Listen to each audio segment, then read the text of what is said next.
Hi,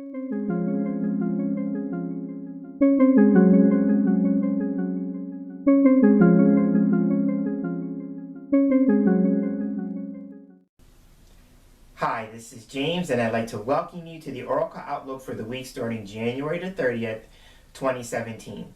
This week, I'm going to be doing an angel card reading, and the deck that's going to be assisting me for this week's reading is the Angel Therapy Oracle cards. They are by Doreen Virtue, and they are published by Hay House. So as you know, I am always led and guided or inspired to work with a particular deck, and this week is no exception to that rule. This week I was guided to use the Angel Therapy Oracle cards when I was shown a particular card, and the card that I was shown was God Box. And so God Box typically can mean that we are being encouraged to find a way to release any worries or concerns or fears that we have about a particular situation that we're experiencing in our lives to God or Spirit or the Divine, whatever you call God in your world. And with that, we're always being encouraged to find a box or make a box or a container. And then the therapy that's prescribed with this card is that we either decorate the box or we find a box, something that we can use to actually write out our concerns, our prayers, the things that we like to see manifest in our life to God. Also, too, with that, you're being encouraged to write down any fears or worries connected to that, and you're encouraged to find a way to get them out on paper and then burn them, destroy them, because it's not the fears or worries that you want to focus on, because you know the angels are all about keeping things positive and keeping your thoughts positive, especially around things that you're trying to manifest, because the angels remind us that we are all powerful manifestors. So I was shown this card, and I knew that aspect of the card. But when I was shown the card, I was given this particular message with it. And so the message is about how we sometimes can put God or Spirit or the Divine, whatever you call God, in a box. And when they showed me that idea of putting God in a box, it's in the form of a limitation or restriction if you go with the idea that a box can represent being boxed in. And so sometimes when we're working on manifesting something new in our lives, and with that, keep in mind that this is a one universal year, which means that if you take 2017 and reduce it down to a single digit, you get one. And so this is a collective energy that we are all in. So we are all sharing this energy of new things, new beginnings, moving in new directions, things like that. And so sometimes with that, we set intentions or we make resolutions about creating new things in our lives. But then we also can sometimes get too attached to a particular outcome. And so we may be asking God or Spirit or the Divine or the universe to partner with us in creating this new thing in our lives. But then we get so attached to the outcome that we can sometimes limit or restrict how God is going to work for us and through us in making that goal, that endeavor, that thing that we're embarking on come to pass. And so with that, I was being shown to consider when we're working on embarking on new things or creating new things or whatever that is for you, when we're working on that, to keep our thoughts positive, again, going with the idea that the one universal year is about keeping our thoughts positive, but also to be reminded of how powerful we manifest. And so we can manifest in the positive, but we can also manifest based on our fears, our worries, our limitations, and our restrictions that we either place on ourselves or that we place on the universe who's working with us in bringing those things about. So we're being asked to consider this week moving forward, what are the ways that we are possibly limiting or restricting God and the workings of the universe in terms of what it is that we're working on creating in our lives, especially if it's something new. And so with that, we're being asked to keep an open mind. And as we make the shift, because this is the other part of the message, as we make the shift from January, which is a 1 month, again about keeping our thoughts positive, into a 2 month, which is February, because in this week we move from January to February. 2 is a number about having faith and keeping the faith. So when you're working on new things and you're partnering with Spirit to create these new intentions in your life, then it's about, number one, keeping your thoughts positive. Number two, about having the faith. And if you add the 1 and the 2, you get 3. And 3 is a number of results and productivity and manifestations. So this week we're being encouraged, like I said, to kind of think about the ways that we either limit and restrict ourselves, or the ways that we limit God in terms of what it is about bringing about what it is that we want. One way to get beyond that is about having the attachment. So you first have to have a vision what it is that you want, right? So have the vision, have the picture, have some idea of what the outcome would look like for you, and then add these words to that concern, that endeavor, that new thing that you're embarking on. This or something better. Because you can have your outcome, but then you're also realizing that maybe there may be some limitation or restriction in that you can't see, and that you're asking God to work around that, to move beyond that, if it is in your best and highest good. So that was the message that came with God Box. And so now what we'll do is we'll take a look at the cards that are going to show up in the reading, and to take a look to see if God Box shows up, because that will also reinforce this particular message. And so now, taking the deck in hand, because I have the deck on the table, going to shuffle the cards. And as I do with my angel card readings in particular, I'm always asking Spirit and the angels for the messages for the week ahead. So I'm shuffling the cards, and as I'm shuffling, I can immediately feel the angels coming in.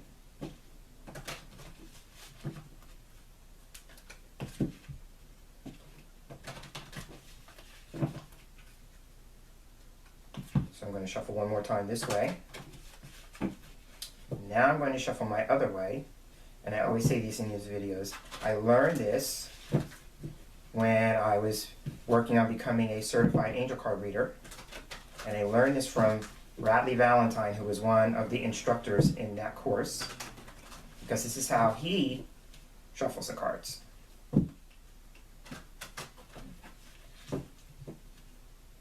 So I'm feeling one more time. Now I'm going to cut the cards.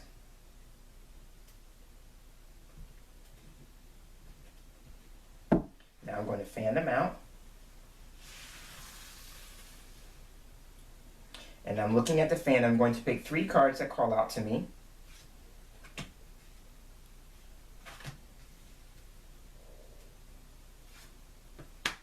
And these are going to represent our 3 cards for the week.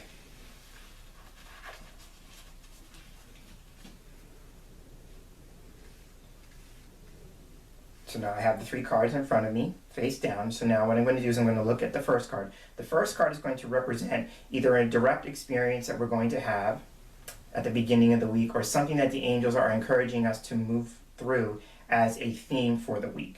So the card is parents. Okay, so I'll hold the card up. Okay, so the card reads, "The divine truth is that your parents eternally love you to the best of their ability. The angels are helping you heal from any pain associated with your mother or father." So for me, when this card comes up, it could be that we're going to have a direct experience with our parents, or one, our father, or the other, the mother. And so with that, we're being encouraged to, how can we move through that? Sometimes for me, the parents card can be about working through either influences or habits or tendencies or behaviors that we've picked up from one parent, the other, or both. So it could be like, you may see a habitual tendency, and you'll know it like this. For me, it was because I grew up in a single parent household. So I grew up around my mom. So there were some things that I learned from my mom based on her expression, which means that her habits, her tendencies, her behavior. And as an observer, as a child, as children, we always learn by what people do more so than what they say, or at least that was the case for me. And so when I watched my mom in the way that she would do things, I would either have 1 or 2 frames of thought. Either number 1, that would be something I would like to do as an adult, or number 2, that would be something I would never do as an adult. And then with that, sometimes I have found myself in certain situations or circumstances going, oh my God, I have become my mother. So if you have one of those moments, you had that moment of awareness, then ask yourself the question, is that a habit, a tendency, a behavior, or expression that is serving and supporting me in terms of helping me grow and evolve and develop? Or is it something that is limiting me, restricting me, keeping me from being more of an expression of who I could be? You know, something like that. Another message is coming to me, it's about maybe to working through the ideas, because I said about who you are or who you're becoming, about letting go of the idea maybe of the need for your parents' approval, especially if you were operating from a place of you couldn't be true to who you were because you had to seek or you had to gain the approval of your parents. So there could be that kind of energy we're needing to work through. As I'm looking at the card again, another thing that could be coming up could be maybe if you're a parent, that you're taking a look at your ability at raising your children. There may be something coming up that has to do with your role as a parent with your own children. So keeping with that. And then the other thing, and I'm going more with this for those of us who don't have children. I do not have children. So for me, when the parents card comes up and I don't have any connection to my parents at this point in time in my life. So for me, when I see the parents card, it could be about you parenting yourself in terms of you being your own authority. So it could be this week we're being asked to, is there some sense of ways that we can create more power in terms of regaining our personal power, or having a greater sense of control over our lives, or that we're being called to be our own best authority on our lives? So I'm seeing that with the parents card at the beginning of the week. Oh, I'm being said to say this too. I'm looking at the image and I'm seeing that both parents are playing an instrument. So it could be, again, going to the idea your parents or a situation with your parents is going to be instrumental in your growth and development this week, or that you're being asked to come to a greater sense of harmony because the instruments are symbolic of being tuned in or creating a sense of harmony with your parents or some other family members, or maybe people who take on or who have chosen to take on a parental type of role in your life. Okay, I'm asking now if that's everything about the parents card. I'm feeling I'm complete with that. So that is the parents card at the beginning of the week. Moving to the middle card, we have, love this card. You are a powerful light worker. Oh, this is one of my favorite cards in this deck. Okay, so again, here's the thing. I talked about power, right? So here's what the text says on the card. It is safe for you to be powerful. Your spiritual power brings great blessings in loving service to the divine. So we have this carryover with the parents card about power and control and being your own best authority. And you are a powerful light worker in the idea that it is safe for you to be powerful. When this card comes up, we're being encouraged to see how we may be giving away our own sense of power in the middle of the week. When I read cards, this card is like the primary focus or something that the angels are lovingly guiding us to consider taking action on.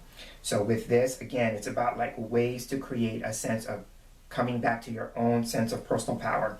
So again, I opened up the reading with the God box and talking about our fears and our worries and our concerns. When I see this card, and especially when we're talking about being powerful light workers in the world, and if there's any fears and concerns about being powerful or with our personal power, we're being asked to find ways to release them to Archangel Michael, because I'm seeing another card in the deck, and that card has a message in it about releasing our fears and worries to Archangel Michael. So for some of us, we may actually need to sit down and create space, and this is how I always do it. I always take a deep breath, and I call upon Archangel Michael, and I say these words. Archangel Michael, please cut the cords of any fears or worries I have that are keeping me from standing in my own sense of personal power. Thank you, Archangel Michael. And then I take another breath in and breathe out, and then I notice how I feel. And right now in this moment, I'm feeling my head tingling, which is the sign that my angels are around me. So I'm feeling that. And as you do this, you know and trust that the process of cutting the cords to the fear and worry are being done. And if you feel like you need to come back to that, to come back to it and do it again. Until you feel that sense of fear or worry attached to whatever it is that you're asking about or connecting it to has subsided. So I invite you to consider doing that in the middle of the week if you're feeling issues about stepping into your power or reclaiming your power, that kind of energy. Now, the other thing that we could have fears and worries about is showing up as a light worker in the world. And so for me, this is my definition of a light worker. And I go with the image on the card. A light worker is a person who spends their time and their energy bringing more light and love into the world. If you look at the image, the woman on the card has her hands extended, and in between her hands, coming from her heart chakra, is light, right? And the heart chakra is our feeling nature, our heart center. And then right below that emanation of light are roses, and roses symbolically represent love. So for me, that is a light worker. Is a person who takes time and energy bringing in light and love to this world. And that could show up in many forms, because the idea here is in loving service to the divine. Those of us who are light workers, we're called to bring love and light, but the manifestation or the expression of that loving service is going to be different for each of us. For me, it's about working through oracle cards and sending messages that way. So for you, it's about getting centered in that, finding out what it is that you can serve or how you can serve the divine. And if you're struggling with that, you could ask the question, how can I be of service to the world? Just put the question out there and then wait to see how the universe, God, Spirit, your angels respond to the question. So I'm seeing all of that with you are a powerful light worker for the middle of the week. Moving to the end of the week, we have, oh, I love this. This card is mediumship. So mediumship, it says, you have the natural ability to connect with departed loved ones. So for someone watching this, I love it coming on the heels of you are a powerful light worker, Someone may be watching this who is being called to work with those who are in spirit. And there are different types of mediums. For some, it may be actually connecting to loved ones who have passed. People who have been in this world and who have crossed over into spirit, right? And working in that capacity. And then there are some of us who work with angels, spirit guides, those who are in spirit who have not incarnated on this side of the veil, and presenting messages to people through those means or using those particular spiritual allies. So mediumship can be in those different ways. So you'd be maybe seeking clarity about what form of mediumship are you moving into? What's the particular form of mediumship? And then how can you take the next step into your development? For someone, I'm seeing the idea here about working in a development circle. So, and that is you work with a group of people and a medium who is further along in his or her development than the people in the circle, leads the circle, and then you spend time learning how you connect with spirit. What form? Are you clairvoyant? Are you clairaudient? Are you claircognizant? Are you clairsentient? Is there a combination of all of those abilities? And how can you hone those? The idea here with mediumship, and also too with you are a powerful light worker, we have to be reminded, or we have to remember, that we are acting as agents, if you will, for spirit. In this particular context, I always say as a reader, I am spirit's mouthpiece. I speak from spirit. Spirit gives me the messages through the cards, and I impart those to other people. And that's what mediumship is. It's about taking in a message and imparting that to other people who need to be on the receiving end, who need to hear the message that you have to offer. So I'm seeing that. So I'm taking a step back and I'm asking what else? Oh, here's the other aspect of mediumship that tends to come up for me. Could be going with parents being the first card, and I talked about maybe an issue directly connected to our parents. It could be too, like we may be standing in the form, playing the middleman between our parents and other people. So it could be like maybe you are creating the space or the environment as maybe the go-to or the middle person or the go-between between two people who are having difficulty communicating. Because I'm feeling that kind of energy. It could be like you're needing to play the go-between so people can communicate. Or you create the space where that process is possible. So if you're not an actual medium, then it could be like you play the role of being the middle person, the intercessor or the intermediary, so that two parties can communicate who have been having difficulty communicating. So going with the actual mediumship, it could be like angels that would be helpful in working with in terms of the mediumship would be if you're going to be working with people who have crossed over in spirit, then Archangel Azrael would be good to connect with. Also Archangel Gabriel, because mediumship is a form of communication, and so you want to work with Archangel Gabriel for the right and perfect words, for the messages to be clearly and easily understood to the person who's on the receiving end, which means that you have to allow yourself to be open to receiving the messages in a way that you understand to some degree, so that you can impart that in a way that the person who's on the receiving end, we call those people the sitter, so that the sitter can understand the message. So you, Archangel Azrael, Archangel Gabriel, and then of course Archangel Haniel, because Archangel Haniel is the one who works with us with our intuitive or psychic gifts or abilities. So I'm seeing those three angels stepping forward for the mediumship. And that could also be too for those of us who work with spirit guides and angels. Again, it would be Archangel Gabriel, Archangel Haniel, and I'm seeing Archangel Raguel. And Archangel Raguel is coming in with the idea about creating harmonious environments, or so that, or helping bring harmonious conclusions or resolutions to issues involving people who have been having difficulties communicating. So I'm seeing that. I'm taking a step back and I'm asking, what else do we need to say about this card?